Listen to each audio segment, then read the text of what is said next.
4 autor, 3 në rolin e qitësit dhe një shoferi makinës tip Toyota pritën për pak minuta në rreth rrotullimin e Rinasit e më pas hapën zjarr në drejtim të Bencit luksoz, ku udhëtonte viktima Gilman Dodani dhe miku i tij, Muçi Shaliani Sheqeri, aktualisht në gjendje të rëndë në spitalin e traumës.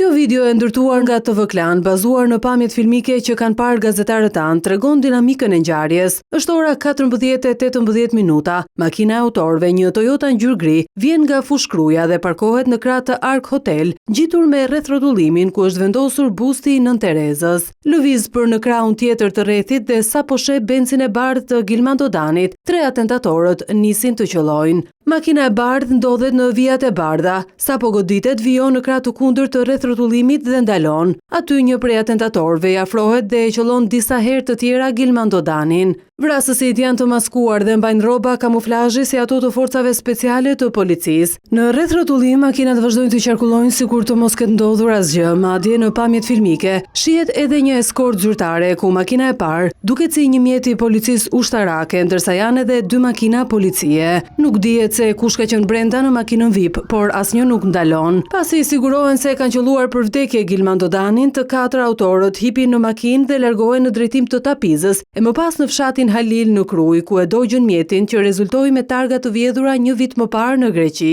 Vrasësit lanë mbi 50 gëzhoja në vendngjarje, 10 plumba mori Muçi Shaliani Sheqeri, që ndodhet në gjendje kritike për jetën në spitalin e traumës, ndërsa ende nuk është përcaktuar se sa plumba ka marrë Gilman Dodani. Lëvizja e 4 autorëve është filmuar nga kamera të shumta të sigurisë, por autorët kanë mbajtur maskat gjatë gjithë kohës për të mos u identifikuar. Përmes kamerave hetuesit kanë zbuluar se itinerari i lëvizjes si para dhe pas krimit ka qenë i njëjtë. Ata kanë ardhur nga rruga që lidh aeroportin e Rinasit me Tapizën e më pas janë drejtuar në rreth rrotullimin ku ndodhi atentati. Të njëjtën lëvizje kanë kryer edhe në ikje deri në zonën ku u dogj makina së bashku me 4 armët e zjarrit. Nisur nga zona nga ku larguan vrasësit, policia ka ushtruar kontrolle të shumta në fushkruj, madje ka shoqëruar edhe 5 persona, por më pas i ka lënë të lirë. Një tjetër pikë ku janë përqendruar hetimet është edhe skanimi i disa personave që kanë qenë në aeroportin e Rinasit para mbërritjes së Gilman Dodanit dhe Muçi Shaliani Sheqerit nga Barcelona dhe i disa automjeteve, pasi dyshohet se vrasësit kanë pasur informator që kanë ndjekur lëvizjet e shënjestrave nga dalja prej aeroportit deri në marrjen e makinës në parking.